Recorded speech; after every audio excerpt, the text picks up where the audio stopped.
Rəşid mənim hər vaxtınız xeyir. Hər vaxtınız xeyir. Necəsiz? Mən pisəm. Niyə? Niyə? Ona görə ki, Azərbaycanın o qədər gözəl problemləri var ki, o qədər ağır problemləri var ki, onu qoymaq əvəzinə gör nə problemlər qoyuruq biz. Mən indiyə qədər nə Sovet dövründə bir əməlli başlı yaşamamışam, nə indi elə yaşamamışam, yaşamıram. Mən bu aydan o zorla yaşayıram. Mən normal həyat keçirmişəm, bizə şəxsiyyətimi qorumuşam. Bu şəxsiyyəti də bu kanalda, ən istədiyim kanalların birində. Mən aşağı vurursunuzsa, mən sizdən çox narazıyam. Mənim sizdən xahişim budur. Azərbaycanın problemlərindən biri odur ki, mən 51 il bu dövlətə işləmişəm, xalqıma işləmişəm, necə işləmişəm, soruşun mənim tələbələrimlə. 51 il işləmişəm, 170 manat mənə pensiya verirlər. Amma məndən aşağı olan və səviyyəcə, adicə asistent olan bir adam, məndən az işləyən, 27 il işləyən adam 240 manat alır, 300 manat alırlar. Bir ölkədə belə qanunlar olurmu?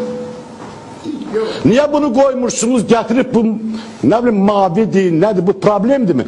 Bunlar xəstə adamdırlar, yazıqdırlar, onları da ortalığa çıxartmayın bunları.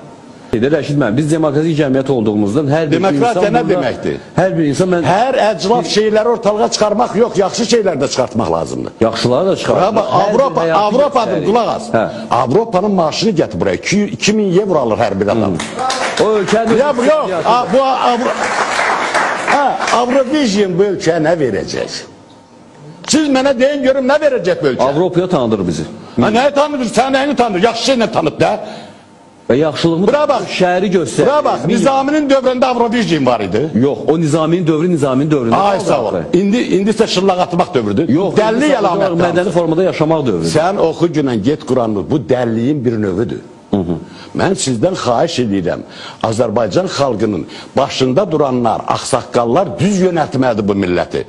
Yazıqdır bu millət.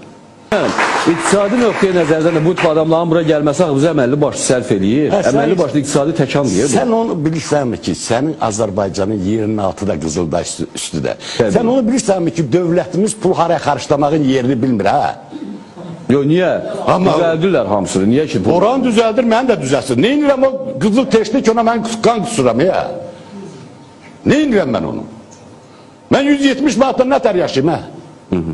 Nədir? Özünə ver görüm onlar yaşaya bilirmi? O deputatların birinə ver görüm onlar yaşaya bilirmi 170 manatla? Amma hər halda biz axı indi gəlin başqa bir şeylər. Çox xahiş edirəm, təvəqqə edirəm.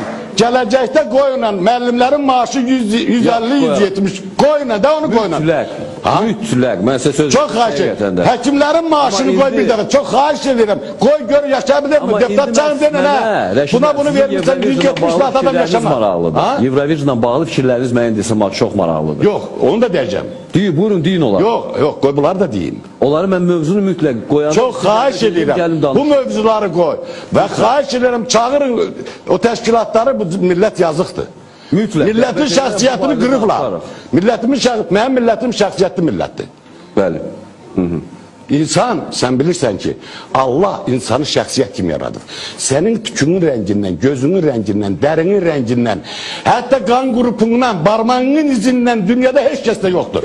Allah səni şəxsiyyət kimi gətirir, amma bizim hamımızı sındırırlar, tülkü kimi gedirik bu dünyadan oydur. Amma yox, başqa bir məqam vardı. Biz özümüz sınmasa bizi kim sındıra bilər? Çox xahiş edirəm, çağır həkimləri nə qədər maaş alırsan, onu elə, nə qədər pensiya alırsan, niyə o 300 alır, bu 170 alır, bu 150 alır? Bir ölkədəki qanun olamır mı? Nə sayəsində? Pis yola getmək sayəsində? Yox, Azərbaycan... Yox, nə sayəsində? Elm çıxart, qanun yarat, gözəl vətənini inkişaf elətdir. Geyi ortalığa çıxarmaqla Avropada tanınmaq istəyirsən? Mən yox.